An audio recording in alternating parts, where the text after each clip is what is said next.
If the border bill plus Ukraine aid fails, is there an alternative legislative vehicle to get aid to Ukraine? And do you believe that House Republicans, in killing the bill, are helping Vladimir Putin? On your first question, no. The national security supplemental is what we need. It was thoughtfully calibrated, thoughtfully arrived at through discussions with our Ukrainian counterparts. We need that funding. Right now, as you and I are speaking, we aren't sending additional security assistance to Ukraine. There's nothing left. We've got to have that funding. And on your first question, do I think House Republicans are supporting Vladimir Putin? I'm not. Look, I'm not going to get up here and impugn members of Congress. We believe that there is strong bipartisan support and bicameral bipartisan support for Ukraine. And the leaders on the House side of those oversight committees for national security, intelligence, foreign affairs, they all supporting Ukraine. But it is a matter of getting there, and there are active negotiations going on. Now I'm not going to get into Kareen's lane here, because this is really what she's been talking about, but there are active negotiations going on, and we're doing that in good faith. If that supplemental is the only vehicle for aid to Ukraine, if that fails, there's no aid to Ukraine. Well, look, what we need is the national security supplemental funding. That is the discussion that's going on right now. I can't put myself 2 or 10 steps ahead of where we are right now and what that would look like. We want to get the funding for Ukraine. The President submitted the supplemental in October. We believe it's the right amount, and we believe that that's the right vehicle to get it to them.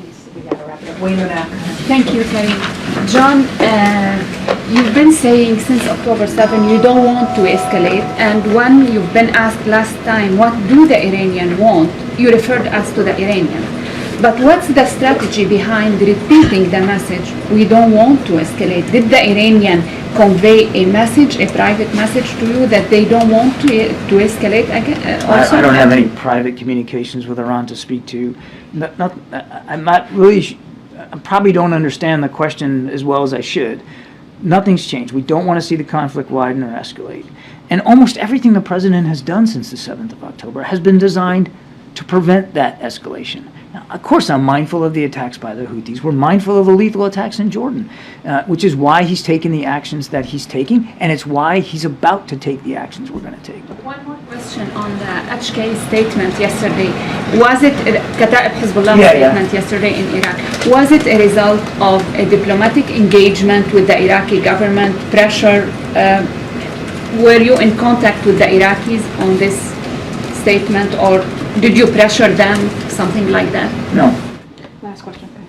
I want to go back to Dover for a moment. If in the past, when there had been the transfer of remains, it has been done late at night, and there's been some photographs, but no actual press coverage of that event. Is this going to be a different situation given the fact that the President is about to, or has already decided what his response is going to be to the drone strike that took out those 3 Americans?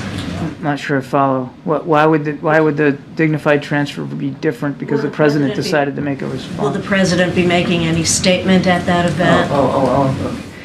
No, just to level set here, the way these dignified transfers happen, you've talked about some coming in the middle of the night. They come in, it's not, the arrival time is set by the military. It has nothing to do with who's going to be there to meet them. That's number one. So they come in at whatever hour the U.S. military system has that plane arriving. It's completely independent of any other factor. That's point one. Point two, on the press coverage, that is determined by the families, not by the administration, not by the U.S. military, not by the folks at Dover. The families get to determine whether they want media to be there. And in some cases, when you have, we've had multiple families involved, some families want it, some families don't, and so the media are allowed to witness a transfer or two, and then they are taken away for the ones that the families don't want. It is up to the families, not to us. We have nothing to do with that.